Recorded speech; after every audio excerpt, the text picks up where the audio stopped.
Welcome to the lesson. Check the description box below in your YouTube player for tabs and backing tracks on my website, information about these sound tools I'm using today, and links to other goodies via my Patreon page. Continuing. Our main progression is going to be C sharp minor, F sharp, let's call it F sharp 7, could be a 9 if you really want to, A, and G sharp 7. What a wonderful progression. Now, I transcribed the piano solo in the beginning. Alright, so we're coming in here with our 9th fret. I'm just going to say fret numbers. 9 on the high E, 8 on the B. Back that off to 7. Because if that's a C sharp, it's a way to get that flat 5 in a way that has the pedal tone up top. And then, yeah, I guess this is all out of that kind of behind the box. So, and that's 9 down to 6. Look at that little grab there. Look, there's an F sharp 7 chord. So there is a 9 and an 8 on the G and the D. Yeah, for me, yes, notes are good and I know my notes, but it's more about the chords and the scales that I'm seeing. And then there's an A chord, so there's an A. So 7, 6, 5, 4. Get that 6 again. There's that G sharp 7. 4, 6, 4. And again, if I'm talking too fast, hello. There's down below a tool to slow things down to 3/4 speed, or depending if you're on like an iPad or something, I think the gear is up here. You can slow it down. Okay. And then we'll fill. Again, so I guess that's connecting this, a couple of pentatonic connections. So that is, where am I at? 6, 4, slide forward to 6, 9, 6, and then we're going to come around again. So same thing again, that's it. But then, that is, again, there's our F sharp 7 chord. This is a jazz trick. You can make it into an F sharp 7. Flat 9. Ooh, that's complicated to say. So he is on that 9 of the G. There's the flat 9, that 8th fret down to 7. And then what's it do there? That's right. So there's our A7. 5, 6, 5. 4, 6, 4. Octaves on the C sharp. Everybody still rolling? Okay, good. And then, what am I doing? Then it comes, oh yeah, little blues fill there on this area of pentatonic. 5, 6, 5, and then what does it do? Okay, then it's kind of the same thing. That 9, 8, 7 to 9, 6. Yeah, that's all still like that kind of behind the box. And then watch out, here comes our A lick, because here's an A chord. That's off of that. That is on the B string, 8, 7, 5.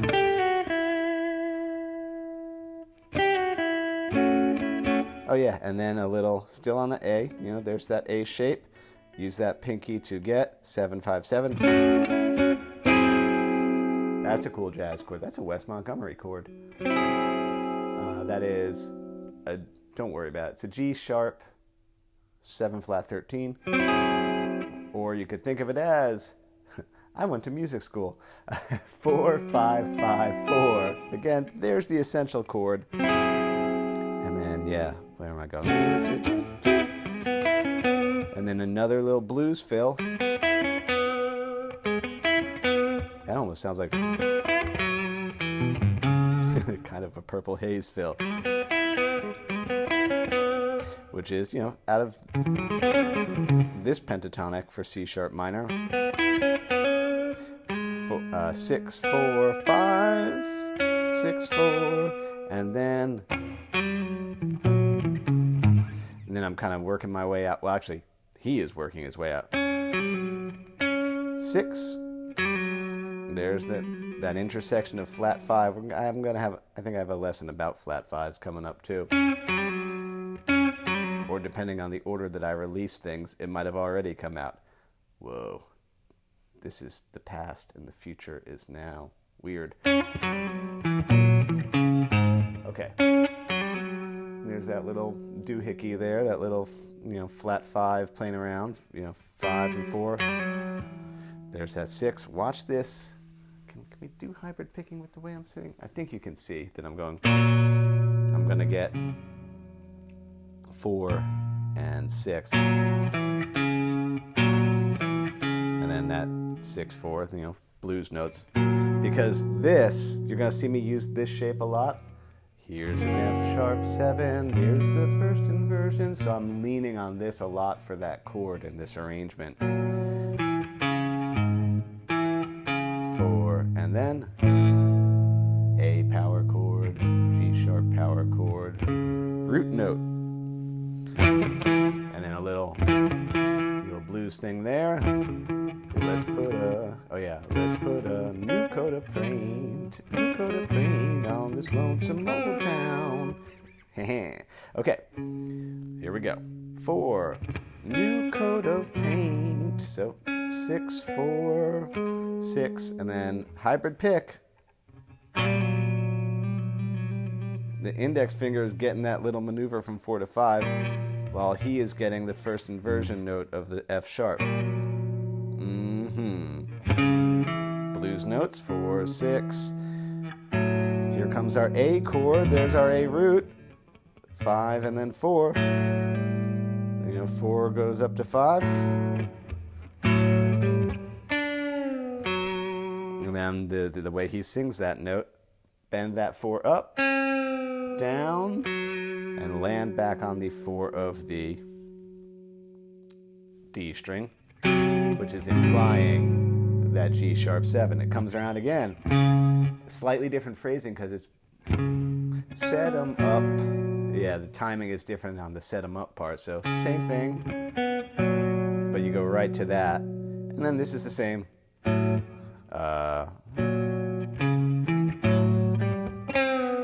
then this is the same as the first one. Oh yeah, I do a little chromatic.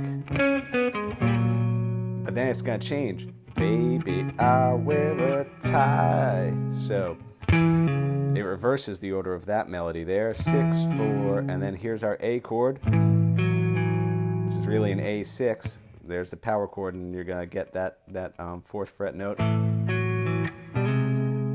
And here's a G sharp 7.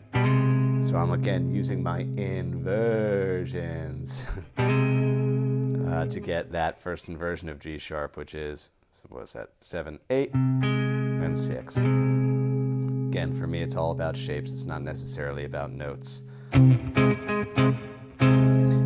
then, we'll laugh at that old. And yeah, because I'm here, I'm going to do blues out of this position of C sharp minor. You can see that, 9, 7, 9, 7, 9. Oh, that's kind of like how it got into the verse. Land there. Oh yeah, okay, that's how it got into the verse. 5, 4, 6. Here's that hybrid picking. 6, 4, 4, and then a little 0, and yeah, because here's our A chord. Back that off. Here comes the G sharp chord. 4 and 3. Look at that G sharp. And then I do, Eric plays a Marc Ribot style solo. So I'm doing a bluesy walk up. 4, 6, 9. Wait, 4, 6, 9, 10, 11, 9. Chromatic on that. 10 octaves. Then, you know, that's a C sharp, octaves. 11 and 14. 2, 3, 1, 2, 3, 1, 2, 3, 1, 2. One lonely 9th fret note there. Here's an A triad. There's A. And that makes it an A7.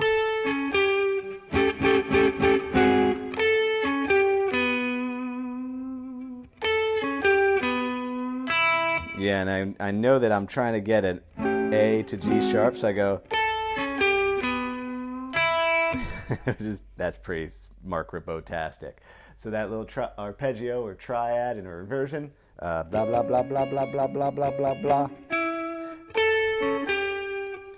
10, 11, 12, pull that 9 of that D, and then a lonely E, and then I'm still...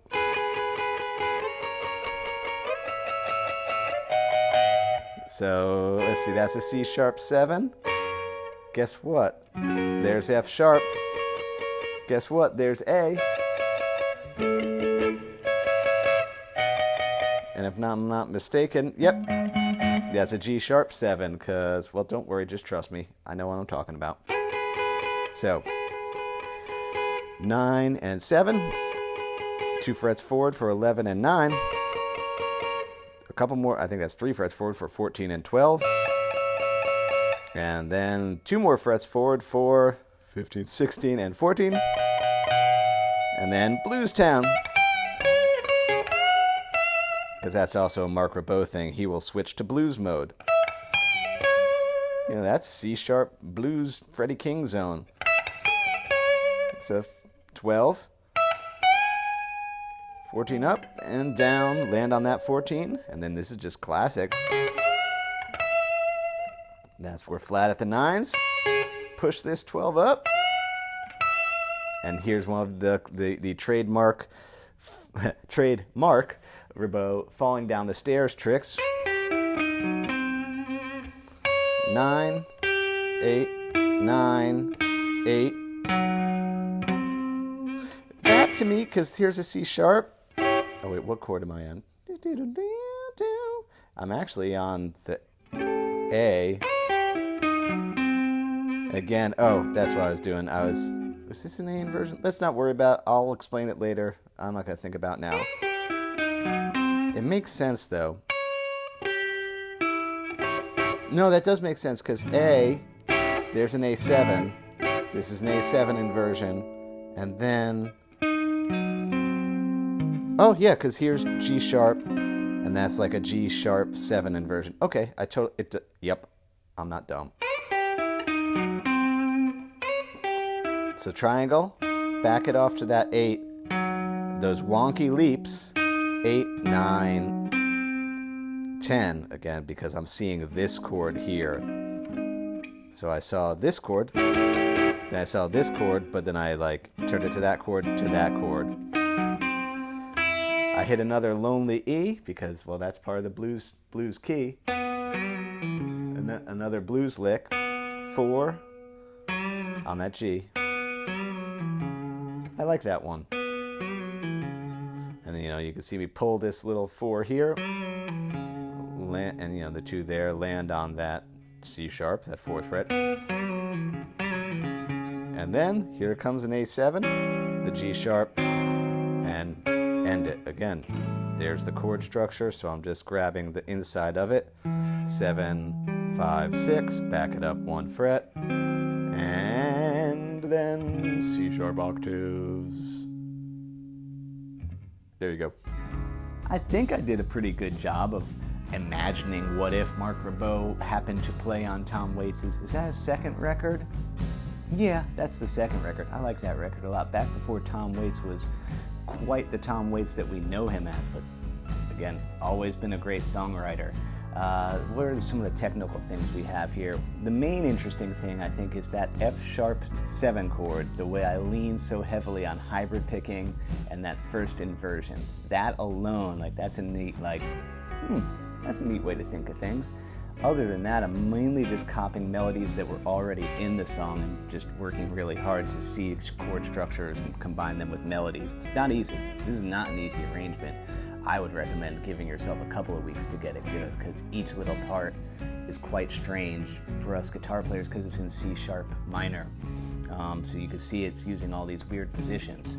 And then that little solo I took, yeah, it's got some octavey things, some bluesy things, some of those falling down the stairs kind of licks. They're kind of diminished in structure, but still actually, it's still following the chord structure of the song. So my greatest advice would be take it in pieces, work on just the intro, just the verse, just the solo. Yeah, because I think it's 3 little things within one thing.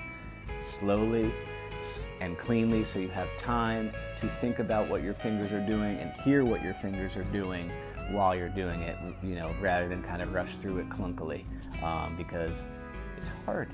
Good luck.